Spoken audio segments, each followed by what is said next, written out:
Менин атым Виталий Меня зовут Белошапкин. Виталий Мен Белошапкин, Белошапкин я Бро сооснователь студиясынын студии кошо Белошапкин Бро. негиздөөчүсүмүн. В этом Бул видео видеодо мен жакшы сапаттагы контентти үй шартында тартууга болобу жана аны кантип кылса болоорун айтып беремин. Эмне үчүн үй шартында контент түзүү оор? Үй бул фотостудия эмес.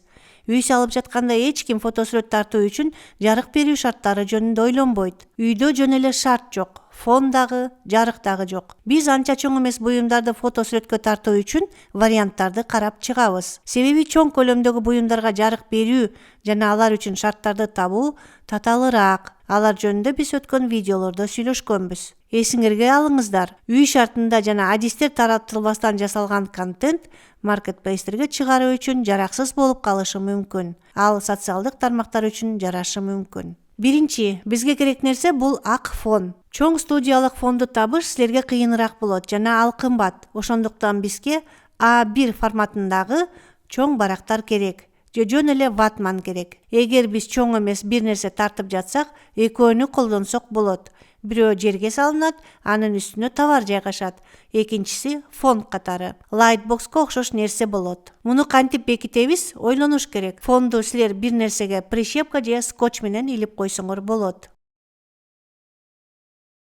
Экинчиси жакшы жарык керек. Эмне үчүн болсо дагы эң жакшы жарык бул күн. Бирок ачык күндүн нурунда тартпай терезеден түшкөн жарыкта тартыш керек. Эгер сценаны терезе жака туура жайгаштырсак, биз тегиз жарык түшкөн фонду жана андагы буюмду алабыз. Жеңилирээк вариант Lightbox'tu пайдалануу. Бул жөнүндө биз мурда видео тартканбыз. Ал күндүн кайсы жерде турганын карабайт жана каалаган убакта тарта берсеңер болот. Күндүн жарыгы туруктуу эмес, дайыма эле боло бербейт. Съемка кылууга күндүзгү гана убакыт бар.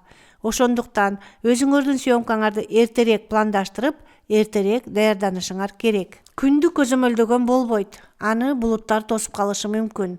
Бардыгын алдын ала караш керек. Эгер сизге ватмандардан жасалган Lightbox'то жарык кылыш керек болсо, жарык берүү булактарын кошо сатып алуу керек. Ар бир эле столго коюучу лампа туура келе бербейт. Алардын жарыгынын температурасы ар кандай. Жана жыйынтыгында мындай жарык менен тартылган фотосүрөттөр кошумча түсү кирирээк болуп калат. Арзан варианттар нейтралдык температурасы менен 2-3 жарык шакекчилерин алып, схемадагыдай кылып, 1-2 жарык булагынын алдына, 1-2 жарык булагын артына жайгаштыруу керек. Силердин фотосүрөттөрдү тирүүрөөк жана жагымдуураак кылууга жардам бере турган акыркы элемент бул композиция. Силер башка ишкерлер өз буюмдарын жана продуктларын кантип тартып жаткандарын карап, кадрда аларды ошондой кылып жайгаштырсаңар болот. Башка адамдардын иштеринен эргүү алыш үчүн мен силерге Pinterest'ти пайдаланууга кеңеш беремин. Келгиле издеп көрөлү.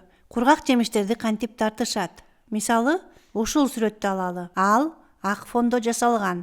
Демек бизге жарайт. Элементтерди так фотосүрөттөгүдөй кылып жайгаштыралы. Жакса, демек жакшы болду. Жакпаса, демек башка үлгү табыш керек да, дагы бир жолу тартуу керек. Үй шартында жакшы жана кооз тартууга болот. Бул оңой эмес, бирок үзгүлтүксүз аракет кылса, сизде тажрыйба пайда болот жана алар укмуш кадрларды тартууга жардам берет. Саламатта калыңыздар.